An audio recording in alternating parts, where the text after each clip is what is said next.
Welcome back to Japan Travel News, about all the new things that are opening in Japan and what's coming up.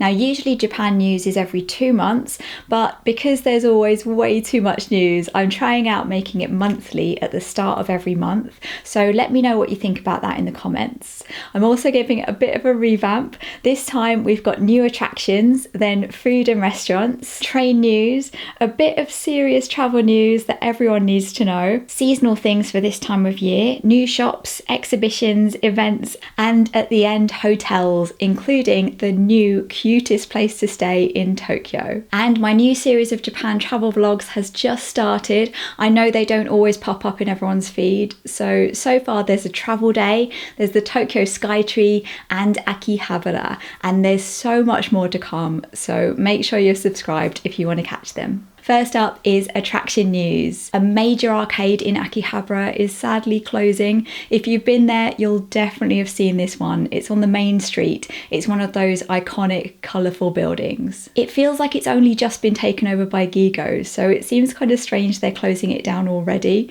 Its last day is the 31st of August 2025.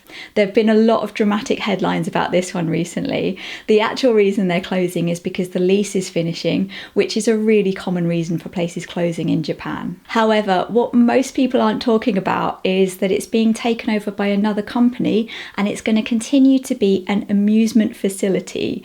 We don't know exactly what that means, but there's a chance it could still be an arcade just run by another company. Gigo is still opening new arcades around Japan, so they're not in any way closing down. And as you can see in my video from last week, there are still plenty of arcades in Akihabara. Next, there'll be a new Pokémon themed area at a theme park near Tokyo. It's PokePark Kanto at Yomiuri Land. It's only half an hour from Shinjuku station by train, then you take a ropeway up to the theme park.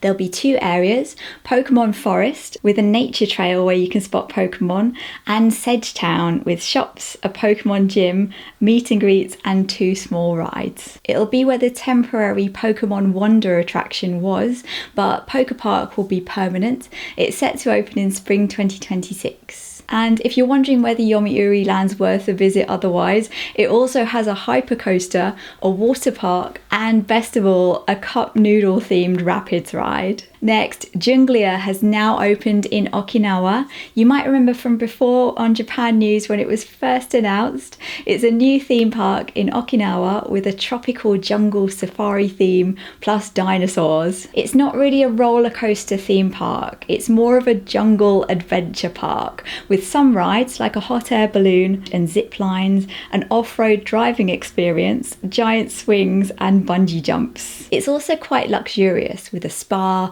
and an infinity pool. Junglia is in the north of the main island of Okinawa, not too far from the big aquarium. You can get there by bus in 2 hours 20 minutes from Naha, which is the main city. Now, Chiikawa is the most popular kawaii character in Japan at the moment, and they're getting their own Chiikawa Park in Tokyo. It opened this week at Sunshine City Mall in Ikebukuro. It's part shop, part attraction with a film, places to take photos. You can go inside Chiikawa's house.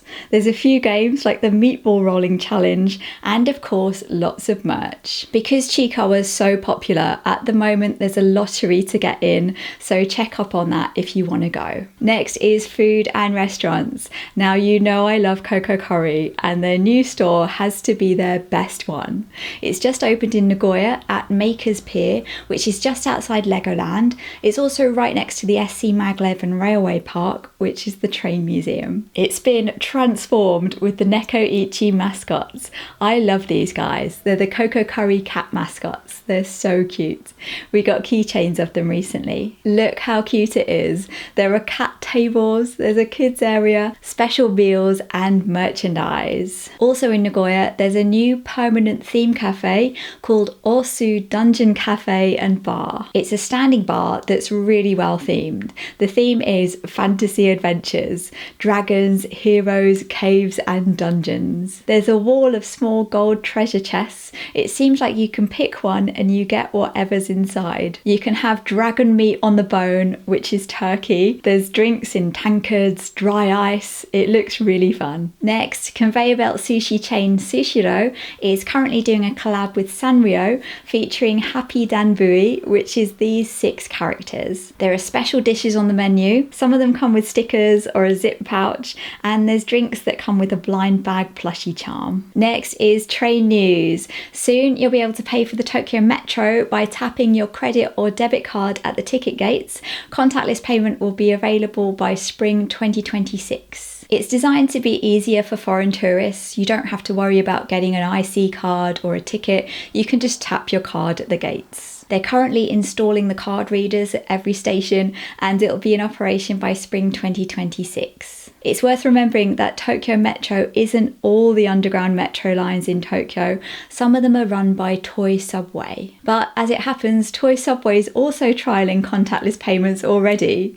It's only at 26 stations so far, so if you want to use it, you need to check that your exit station also has card readers. So for now, I think Suica or IC card is still the easiest and most convenient way to pay for your trains because it's valid for everything, so you don't need to worry about any of that. Your journey around Tokyo could easily include lines from both the Tokyo Metro and the Toy Subway, and then there's JR lines like the Yamanote line and other lines like the Yurikamome that goes over to Odaiba. It seems like contactless payments will become more widespread in the future, but for now Suica is still the easiest.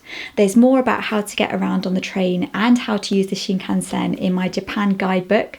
You can get it from cakeswithfaces.co.uk. Next, you might have seen headlines about Namba Station in Osaka introducing a platform for tourists, which make it sound like tourists are being segregated or something.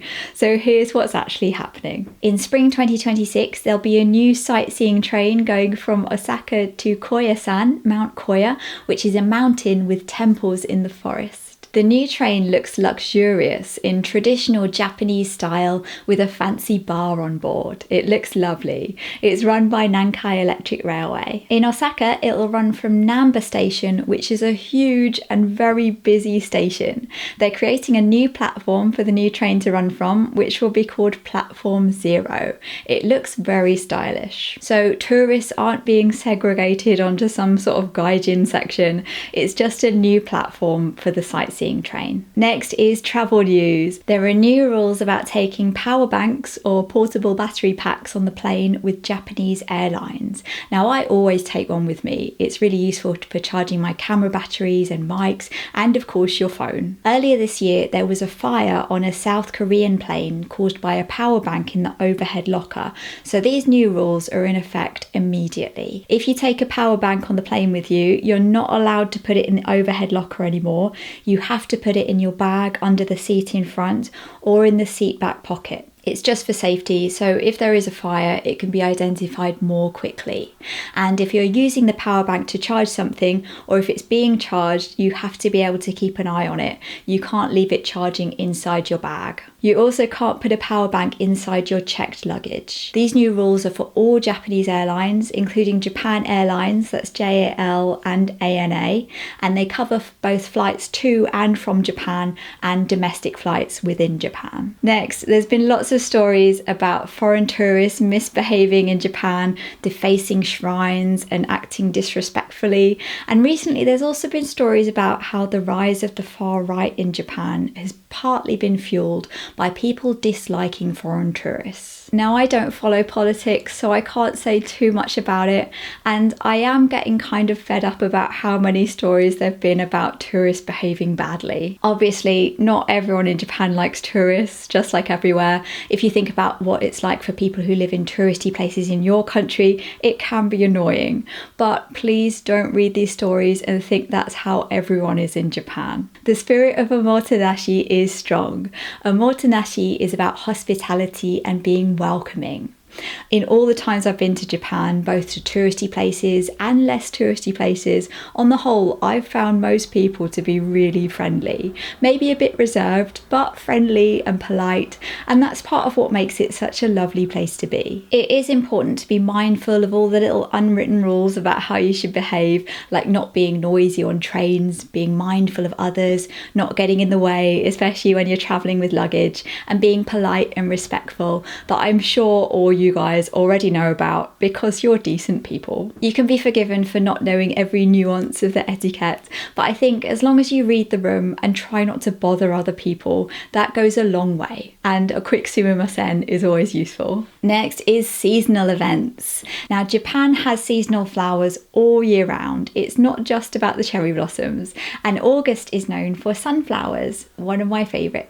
If you're going this month, look up the best spots to see them wherever you're going to be, and look out for sunflower festivals like the Zama Sunflower Festival, which has 550,000 sunflowers. That's 45 minutes from Tokyo by train. If you're going to Nagoya, be sure to check out this spot, which is right by Nagoya Station. It's called Himawari Sky Garden and it's free. Himawari means sunflower in Japanese. There are displays of sunflowers and this sunflower igloo, so you can enjoy the seasonal flowers even if you're in the city. That's on the 5th floor of Dai Nagoya Building. Now, there are lots and lots of festivals in the summer in Japan, probably more than any time of year. There's fireworks, fire festivals, lantern festivals, and ones like Fukagawa Hachiman Matsuri in Tokyo, which is basically like a big water fight. The most important festival this month is Obon on the 13th to 16th of August, in which spirits are thought to return to visit relatives. It's a large summer festival with really big group dances that you're welcome to join in with if you want to. During that time, lots of people are off work, so it can also be quite busy, so book your train tickets in advance and consider booking tickets for any major attractions you want to go to. On the Shinkansen, from the 8th to the 17th of August, Nozomi trains are reservation only. There's no unreserved car. That's the fastest one. Other services do still have an unreserved car as usual. The dates of Japanese festivals throughout the year are all on my calendar. If you want one, join my email newsletter at cakeswithfaces.co.uk/newsletter and I'll send you a link when the pre-orders open. It's all my artwork in the calendar. This month it's a kakigori shaved ice stand, just like you get at summer festivals. That's also on my thank you cards at the moment. You get one with every order from cakeswithfaces.co.uk to say thank you. Next is shop news. Now, Kiddyland is a must-visit shop if you like cute stuff. It has official merch from all sorts of characters. The largest one's always been in Harajuku, but now it has a rival. There's a new flagship Kiddyland store in Shinjuku. It's really close to the 3D cat billboard by Shinjuku Station. And thinking about it, when I was last staying around there at the Hotel Gracery, the Godzilla Hotel, there was a building site in that exact spot. The new store is huge with 4 floors. It has all the Japanese characters you know. Rilakkuma, Sumiko Garashi, Chiikawa, Koppin-chan, Kirby, as well as Miffy and Snoopy. And the fun thing about browsing Kiddyland is there's always bound to be new Japanese characters you haven't discovered yet that haven't made it abroad. Next is exhibition news, and I'm going to keep it really short this time. Last time there were way too many exhibitions, and many of them are still on, so go back and check that one as well if you haven't seen it. There's a Moomin exhibition at the Mori Arts Centre Gallery in Roppongi until the 17th of September. That one also has a theme cafe, and a Neo Heisei retro exhibition in Shibuya until the 31st of August. This one looks really cute. The Heisei era is the 90s until 2019, so you can enjoy some nostalgia for the 90s and early 2000s. Next up, we've got events. Kyoto Botanical Garden is now open in the evenings with a special music and light show experience, a bit like Team Lab. It's all indoors in the conservatory, so even if it's raining, you can still enjoy it. It's similar to Light Cycles Kyoto, which was on last year for just 2 months. That went so well that that they've decided to run it continuously every day until the 31st of March 2026. It is closed on Mondays, which is a reminder to always check the opening hours for things in Japan because things can be closed on random days. Nijo Castle in Kyoto is also open in the evening with projections. It's called Naked Meets Nijo Castle, A Summer Flow of Light. Naked is another company a bit like Team Lab. It looks really fun and magical. There's projections on the water, festival food stalls, sideshow games, fake fireflies in the gardens, and you can rent a lantern to take around with you. That's on until the 24th of August. Kyoto Summer Special Openings is also on, where you can visit temples and special sites that aren't usually open to the public. That's on until the 30th of September. You can look around some temple buildings that aren't usually open and see all the statues and artwork, and you can go inside a theatre in Pontocho where geisha perform, including having a look backstage. So if you're in Kyoto this summer, make the most of the opportunity to see some things you wouldn't usually be able to. Next, the observation deck at the Umeda Sky Building in Osaka has an underwater ocean theme until the end of August. It's called Floating Deep Blue. I really like this observation deck. They say it's the deep sea 173 metres above ground. It's decorated with jellyfish and bubbles like you're underwater. It looks really pretty. And there's a blue lagoon parfait in the cafe. Now, one of my favourite shops is B-Side Label. They sell mainly stickers and other small merch items. I always end up getting something from their store. They're holding an art fair called B-Side Label Art Fes on the 27th and 28th of September at Tokyo Tower. There'll be stalls from artists, including some of the designers of stickers at B-Side Label. It looks really good. Next, there's a Pokémon stamp rally from JR East. For a limited time, there's special Pokémon stamps at stations around Tokyo and the surrounding area. You can, of course, just collect the stamps for fun, but if you want to do the rally, you can get some prizes. The easiest one is you have to collect 6 stamps to get a special Pokémon card. There's also a Shinkansen level where you collect stamps from Shinkansen stations around northern Honshu. You can buy the stamp rally book from New Day's convenience stores. There's also a Pokémon event around Osaka. It's called Operation Mega Evolution. It's a bit like a treasure hunt with puzzles to solve. I'm not sure if there's an English language version, but there are lots of photo opportunities and characters which could be fun to spot anyway.